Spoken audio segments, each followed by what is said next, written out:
adalah gembalaku, takkan kekurangan aku. Saudara-saudara terkasih, selamat pagi, salam jumpa lagi dalam Sabda Siap Saji Minggu Kerahiman, Minggu Sukacita. Karena apa? Tuhan memberi kepada kita kemaharahiman, pengampunan. Hari Minggu pekan kedua Paskah. Mari kita berdoa karena Bapa, Putra dan Roh Kudus. Amin. Bapa, biasanya kami merayakan Minggu Putih seminggu sesudah perayaan Paskah, di mana bacaan sejak dulu berbicara tentang Thomas yang tidak percaya. Dan kemudian Thomas itulah yang menjadi orang pertama yang dipegang oleh Yesus, dan dia percaya dengan mengatakan, "Ya Tuhanku dan Allahku." Kami juga mohon agar kami belajar dari Thomas, bukan untuk menyepelekan pengalaman, tetapi mengkritisi pengalaman itu, sehingga pengalaman itu betul-betul menjadi pengalaman pribadi yang mengesan, yang kental di dalam diri kami, sehingga kami boleh mengadakan relasi dengan Tuhan Yesus sedemikian rupa. Demi Kristus Putramu dan pengantara kami, kini dan sepanjang masa. Amin. Tuhan bersamamu dan bersama rohmu.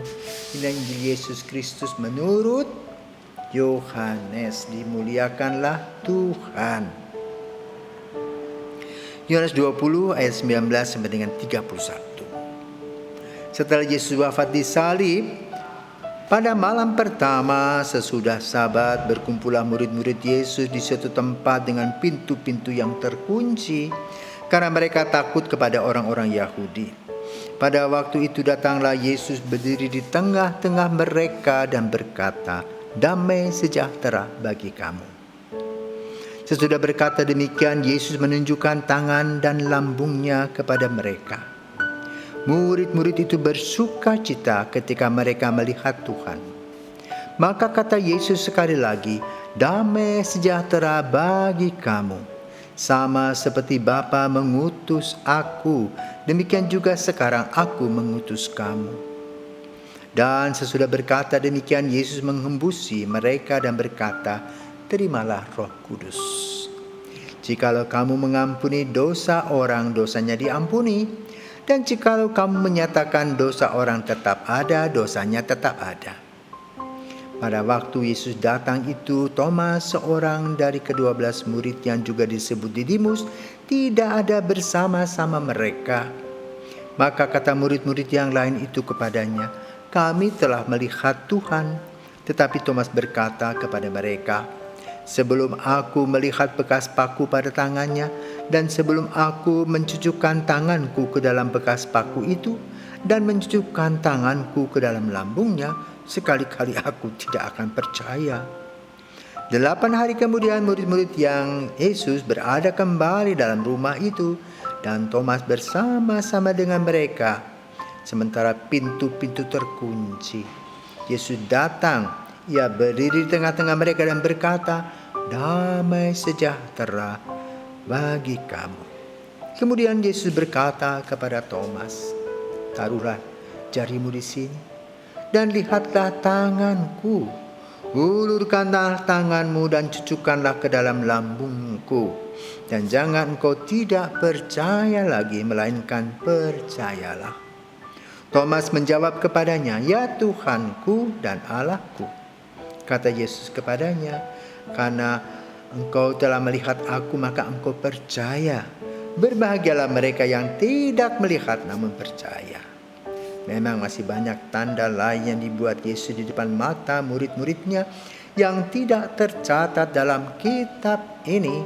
Tetapi semua yang tercantum di sini telah tercatat supaya kamu percaya dan bahwa Yesuslah Mesias, Anak Allah, dan supaya oleh imanmu kamu memperoleh hidup dalam namanya. Demikianlah Injil Tuhan, terpujilah Kristus. Saudaraku terkasih, kebangkitan perlu dikritisi. Thomas menggunakan logika nalarnya. Tidak ada orang yang meninggal, tubuhnya hilang selama ini. Itu pengalaman mereka.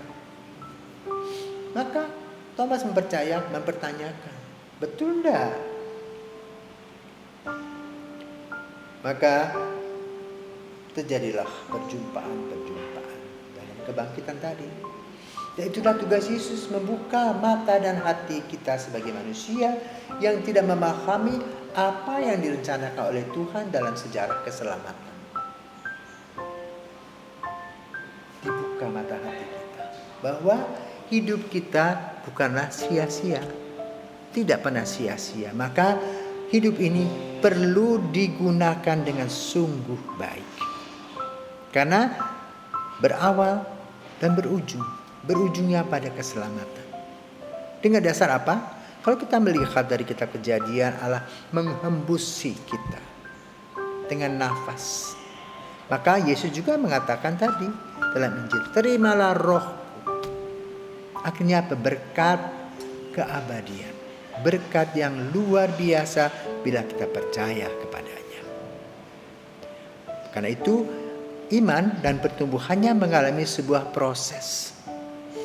Setiap orang berbeda melalui pengalaman-pengalaman pribadinya. Karena iman harus dikaitkan dengan kenyataan hidup. Bukan hanya teori yang kita teriakan. Kita menjadi orang yang matang berhadapan dengan pengalaman. Seperti yang dialami oleh para murid. Ketika mereka menghadapi kebangkitan Yesus, mereka mengkritisi, tetapi kemudian mereka percaya. Nah, sebelum Thomas dipegang oleh Yesus, apa yang terjadi? Mereka hanya melihat Yesus seperti Maria Magdalena melihat luka-luka Yesus. Tapi apakah betul? Tetapi dengan apa yang dialami oleh oleh Thomas, betul Yesus itu seperti yang dikatakan, hantu kan tidak ada tulang dan dagingnya seperti yang ada padaku. Maka dipegang dan baru sadar bahwa betul Yesus itu hadir. Nah, bagaimana kita menerjemahkan? Itulah rahasia Tuhan. Itulah kuasa Tuhan, di mana kita tidak bisa melawan kuasa itu. Maka jangan sok tahu dalam hidup ini. Thomas sudah menjadi bukti bahwa Yesus hidup. Yesus mempunyai darah, daging dan tulang. Dan itulah kebangkitan kita. Kebangkitan badan. Maka dalam kredo disebutkan kebangkitan badan.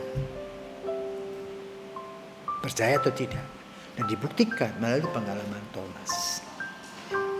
Maka Thomas mengatakan, dia Tuhanku dan Allahku. Dan sebelum Yesus bertemu dengan Thomas, apa yang dikatakan? Damai sejahtera. Terimalah rohmu. Ya. Seperti Bapa mengutus aku, demikian juga sekarang aku mengutus kamu. Lalu diberikan kuasa. Apa?